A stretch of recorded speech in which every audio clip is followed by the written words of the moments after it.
Nagita Slavina foto bareng Kaesang dan Erina, kaki istri Raffi Ahmad disorot, bikin salfok.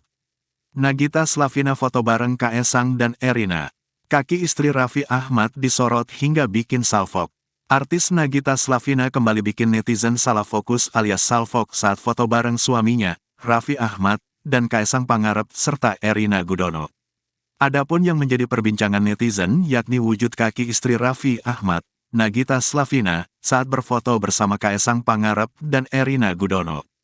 Dalam foto yang diunggah tersebut, memperlihatkan ada Kaesang Pangarep, Erina Gudono, Nagita Slavina yang menggendong Rayanza dan Raffi Ahmad di sampingnya.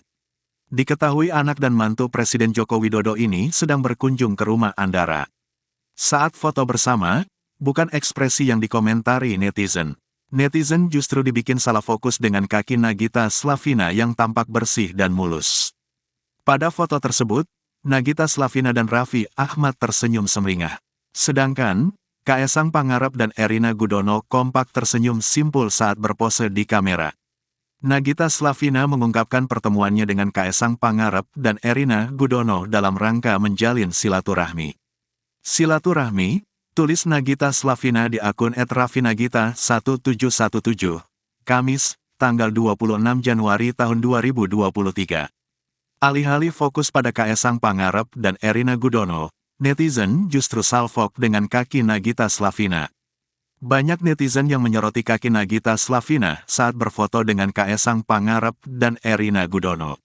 Kakinya Kak Nagita bikin salfok, tulis akun @ikanurjanasaputri.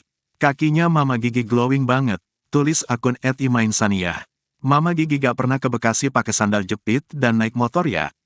Kakinya bening banget, tulis akun @riri.andriani.54. Kakinya Mama Gigi putih kali, tulis akun @tezawiyah. Gak ada noda setitik pun di kaki Mama Gigi, tulis akun @selviaeva. Kakinya Mbak Gigi glowing, tulis akun @hiksdeca. Mbak Gigi kakimu putih sekali astagoi, tulis akun @denzikalunga19. Muka gua SMA kakinya Mama Gigi masih mulusan kakinya Mama Gigi, tulis akun @eviafendi09 garis bawah.